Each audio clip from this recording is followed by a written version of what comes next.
تم سب بچے بیٹھے ہو، والدین کو اپنی جنت بنا لو، ماں باپ کو اپنی جنت بنا لو، ان کی دعا لے لو۔ میرے نبی نے فرمایا کاش میری ماں زندہ ہوتی۔ ماں کا خاص طور پر منشن کیا، میری ماں کیوں کہ باپ کو تو دیکھا ہی نہیں، اور ماں کو دیکھا ہے 6 سال۔ میری ماں زندہ ہوتی اور میں عشاء کی نماز کے مصلی پہ کھڑا ہوتا اور میرے گھر سے میری ماں کہتی محمد، تو میں ماں کے لیے نماز توڑ دیتا۔ میرا نبی کہہ رہا ہے۔ اور جب آپ حج پہ تشریف لے گئے اور ابوا کے میدان سے گزرے جہاں میرے نبی کی والدہ کا انتقال ہوا تھا، اس بات کو 57 سال گزر چکے ہیں۔ 6 برس کی عمر میں مدینہ سے نکلے 3 افراد، میرے نبی کی ماں، میرے نبی کے والد کی باندی ایمن، وہ بھی ماں ہیں، انہوں نے بھی دودھ پلایا تھا میرے نبی کو۔ 2 مائیں ہیں، ایک دودھ پلانے والی، ایک پیدا کرنے والی، اور ایک میرے نبی ہیں۔ جب ابوا کے پہاڑوں میں پہنچے تو اچانک ہارٹ اٹیک سے حضرت آمنہ 25 سال کی عمر میں انتقال فرما گئیں، اور میرے نبی نے اتنا اس کا غم لیا۔ 6 سال کا بچہ، میں سن 2000 میں وہاں گیا تھا، میرے آنسوں نہیں رکنے کو آ رہے تھے کہ کہاں میرے نبی کی ماں کو اللہ نے اٹھایا، نہ کوئی آسرا، نہ کوئی سہارا، نہ کوئی رشتہ، نہ کوئی جھولی، نہ کوئی چھاؤں، ایسے تنہا یتیم کر دی۔ جب ان کو پتھروں میں دبا کے نیچے اترے، ایمن کو سے ہاتھ چھڑا کر بھاگے اور اوپر پہاڑی پہ چڑھ گئے۔ جب ایمن پیچھے گئیں تو ایمن نے کیا دیکھا کہ ابوا کے پہاڑ بھی رو رہے ہوں گے، آپ ماں کی قبر کو چمٹ کے ایسے اوپر لیٹے ہوئے تھے، قبر کو پکڑا ہوا تھا، اوپر لیٹے ہوئے تھے۔ جب ایمن قریب آئیں تو سنا آپ کہہ رہے تھے اماں جی، آپ کو تو پتہ تھا آپ کے سوا میرا کوئی نہ تھا، آپ مجھے چھوڑ کے کہاں چلی گئی، کیوں چلی گئی؟ 6 سال کا بچہ پہلی موت دیکھ رہا ہے تو ان کو سمجھ میں نہیں آ رہا کہ میری ماں کے ساتھ ہوا کیا ہے۔ ایمن نے اٹھانا چاہا، آپ نے اٹھنے سے انکار کر دی۔ اس صدمے کو سینے میں لیے ہوئے 57 سال کے بعد، 7ویں دن بندہ رو نہیں سکتا، رونا ہی چاہے تو رونا نہیں آمدا، 57 سال کے بعد آپ اس وادی سے گزرے، آپ نے اونٹنی کو ماں کی قبر کی طرف موڑ دیا، اور ان پلرز کو 3 گنا کرو تو وہ پہاڑ بنتا ہے، چھوٹی پہاڑی تھی۔ اونٹنی کو نیچے بٹھایا، اوپر پہاڑ پر گئے، اور یہ مجھے دیکھو، یوں آپ نے گھٹنے کھڑے کیے ماں کی قبر کے سرانے، اور یہ ہاتھ یہاں رکھے، اور پھر سر دیا اپنے گھٹنوں میں یوں، پھر رونا شروع کیا۔ اتنا روئے، اپریل کا مہینہ تھا، دھوپ سر پہ پڑ رہی تھی، ہم تو ٹھنڈی دھوپ میں بیٹھے ہیں، شدید دھوپ میں بیٹھے تھے، اور اس کنڈیشن میں یہ بچوں کا سٹائل ہوتا ہے، جب لمبا رونا ہو تو وہ یوں بیٹھتے ہیں سر اندر دے کر۔ اتنا روئے کہ آپ کی داڑھی ساری آنسوں سے بھر گئی، سینہ تر ہو گیا، احرام تر ہو گیا، اور کئی گھنٹے بیٹھ کے روتے رہے۔ 2 جہان کے سردار ہو کر تمنا کر رہے ہیں کاش اماں تو زندہ ہوتی، تو مجھے کہتی محمد میں تیرے لیے نماز توڑ دیتا۔ اور میرے نبی نے، یہ بچیاں غور سے سنو، میرے نبی سے پوچھا گیا یا رسول اللہ قیامت کب آئے گی؟ آپ نے فرمایا یہ تو اللہ کو پتہ ہے۔ انہوں نے کہا یا رسول اللہ کوئی نشانی بتا دیں، تو آپ نے فرمایا جب بچیاں ماؤں کو ذلیل کریں گی تو قیامت آ جائے۔ جب بیٹیاں ماؤں کے ساتھ بدتمیزی کریں گی اور ماؤں کو ذلیل کریں گی تو قیامت آ جائے گی۔ ایک ماں بیٹی کو میں بھول نہیں سکتا، ماں کے موٹے موٹے آنسو گر رہے تھے، اور بیٹی ماں سے کہہ رہی تھی بھوک نہیں، ہماری اپنی پنجابی زبان، بھوک نہیں، اوئے ہوئے ہوئے ہوئے، یہ تو ہم نوکر کو کہتے ہوئے ڈرتے ہیں، وہ ماں سے کہہ رہی تھی بھوک نہیں، یعنی بکواس نہ کر، روا کے چپ، صرف آنسو اس کے گر رہے تھے ایسا۔ شاید وہ یاد کر رہی تھی کہ 9 مہینے کیسے اس کو میں نے پیٹ میں پالا، جنتے ہوئے کتنی تکلیفوں سے گزری، اور اس کو دودھ پلاتے ہوئے کتنی راتیں میں نے کاٹ کاٹ کے گزاریں، اور اس کے پیشاب دھوتے ہوئے کتنی دفعہ میں سردی میں ٹھٹھری، اور آج جو مجھے کہہ رہی ہے بھوک نہیں۔ اس لیے میرے نبی نے فرمایا جس نے ماں باپ کو دکھ دیا، سنو غور سے بچوں سارے سنو، جس نے ماں باپ کو دکھ دیا اس پہ اللہ کی لعنت، اس پہ فرشتوں کی لعنت، اس پہ زمین آسمان کی لعنت، نہ ان کی نماز قبول ہے، نہ روزہ قبول ہے، نہ صدقہ قبول ہے۔ میرے نبی کی زندگی کا دوسرا روپ حقوق العباد، نماز حقوق اللہ میں آ جاتی ہے، میں حقوق العباد کی تھوڑی سی وضاحت کر رہا ہوں۔ ماں باپ زندہ ہیں تو دعا لے لو۔ والدین سے کہتا ہوں بچوں کو عزت دو، جہاں اولاد ماں باپ کے حقوق ہیں وہاں اولاد کے حقوق ہیں، اولاد کو عزت دو، اولاد کو عزت دو، اولاد کو عزت دو۔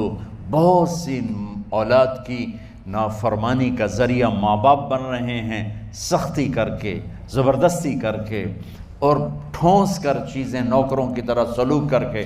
میرے نبی کے گھر میں جب بیٹی فاطمہ ملنے کے لیے آتی تھیں تو میرے نبی بیٹھے نہیں رہتے تھے، یا اب چیئر پہ بیٹھے ہوئے بی بی فاطمہ آ گئی، اب زمین پہ بیٹھے ہوئے ہیں بیٹی آ گئی، اب چارپائی پہ لیٹے ہوئے ہیں بیٹی آ گئی۔ میرے نبی کیا کرتے تھے؟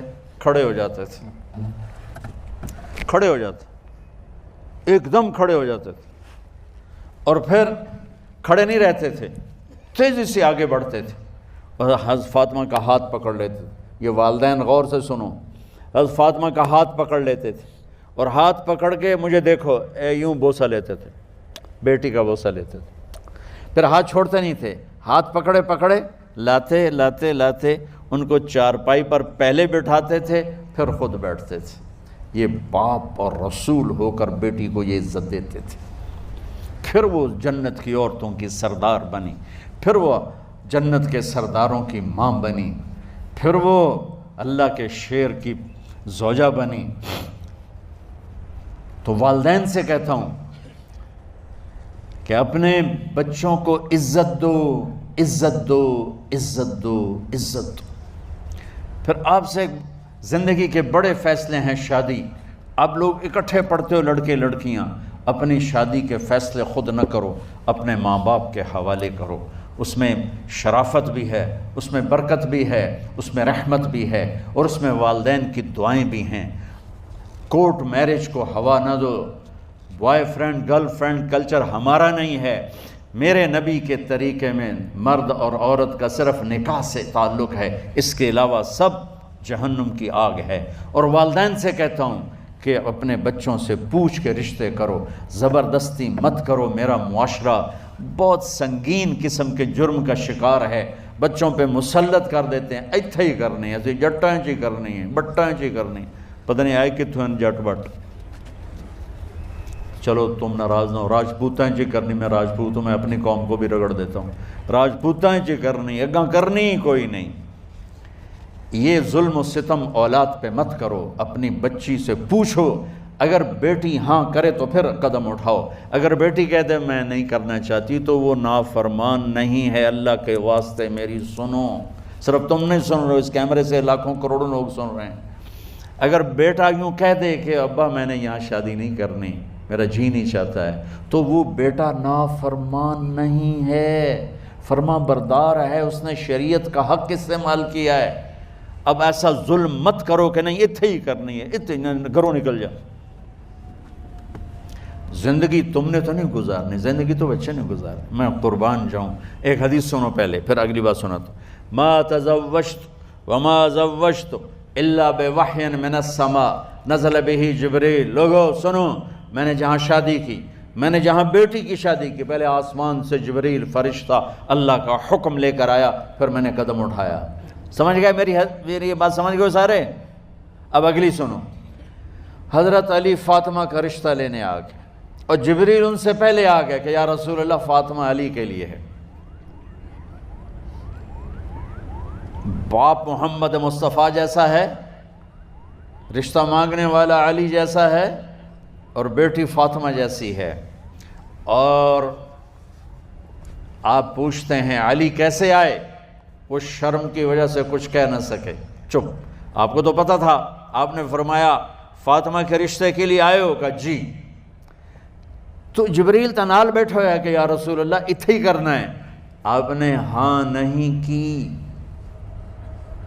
آپ نے کہا انشاءاللہ، اور یہ کہہ کر اٹھ گئے۔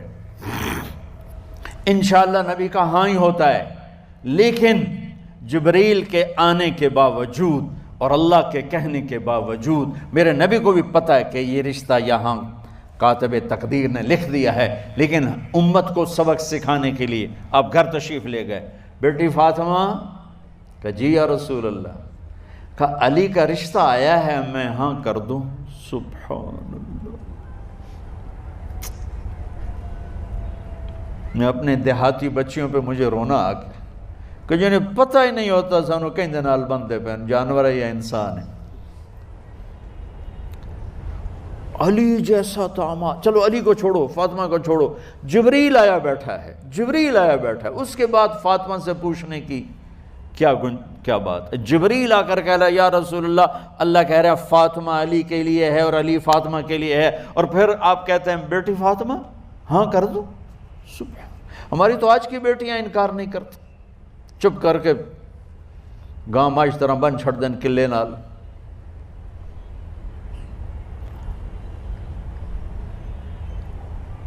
کوئی ان کے اندر کے جذبات کو سننے والا کوئی نہیں ہوتا، اپنی انانیت پر یہ فیصلے کرتے ہیں، اور میرا نبی کہہ رہا ہے بیٹی ہاں کر دو۔ سبحان اللہ۔ آپ کا کیا خیال ہے، فاطمہ نے انکار کرنا تھا؟ یہ بیٹیاں نہیں انکار کرتی تو فاطمہ نے کہاں کرنا تھا؟ لیکن یہ سبق دینا تھا ان والدین کو جو نادانی میں نادانی کے فیصلے کر کے اولاد کو ہمیشہ ایک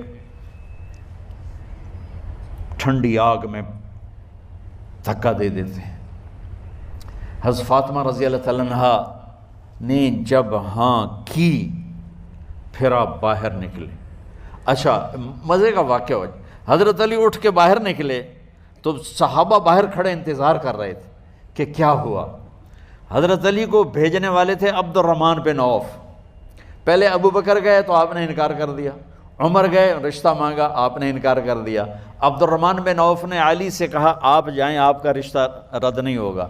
کہنے لگے میرا تو ذاتی گھر بھی کوئی نہیں، مجھے کہاں سے رشتہ ملے گا، میں تو بالکل غریب ہوں۔ کہا نہیں تم جاؤ۔ تو واپس آتے انہوں نے عبد الرحمن بن عوف پہ چڑھائی کر دی، ویکھیا ہے نا تو میں نو گلے آئی، انکار ہو گیا۔ تو صحابہ نے پوچھا کیا ہوا؟ کہا کچھ کہا ہی نہیں، چپ کر کے اٹھ گئے۔ تو عبد الرحمن بن عوف کہنے لگے کچھ بولے صحیح، کہ بس اتنا کہا انشاءاللہ، کہا تو مبارک ہو، نبی کا انشاءاللہ ہاں ہوتا ہے۔ کہا اچھا، تو اتنے میں آپ باہر تشریف لے۔ کہا علی، کہا جی، کہا لو بلاؤ، لوگوں کو بلاؤ۔ ساری مسجد بھر گئی، آپ کی ساری مسجد فل ہو گئی۔ آپ ممبر پہ کھڑے ہوئے علی کو سامنے بٹھایا، کہا لوگو یہ جبریل میرے پاس اللہ کا پیغام لائے ہیں کہ میں فاطمہ بنت محمد کا نکاح علی بن ابی طالب کے ساتھ کر دوں۔ پھر آپ نے خطبہ پڑھا اور کہا کہ علی، ہائے ہائے ہائے، میں نے فاطمہ بنت محمد کو 400 درہم مہر کے عوض تیرے نکاح میں دیا، تو نے قبول کیا؟ حضرت علی نے زور سے نعرہ لگایا میں نے قبول کیا، اور سجدے میں چلے گئے، اللہ کا شکر کا سجدہ ادا کیا۔ پھر میرے نبی نے وہیں سارے مجمع کو شہد کا شربت پلایا اور تازہ کھجوریں کھلائیں، اور پھر جب رخصتی ہوئی تو آپ نے حضرت علی سے فرمایا کہ آپ آ کے لے جاؤ۔ پھر آپ نے حضرت ام سلمہ، حضرت حفصہ اور جناب حضرت عائشہ رضی اللہ تعالیٰ عنہ، ان تینوں کو بلا کر فرمایا تمہیں پتہ ہے نا مجھے فاطمہ سے کتنا پیار ہے، تو تم فاطمہ کو دلہن بناؤ، اس کی تیاری کرواؤ، اسے دلہن بناؤ۔ تو ان تینوں نے حضرت فاطمہ کو دلہن بنایا۔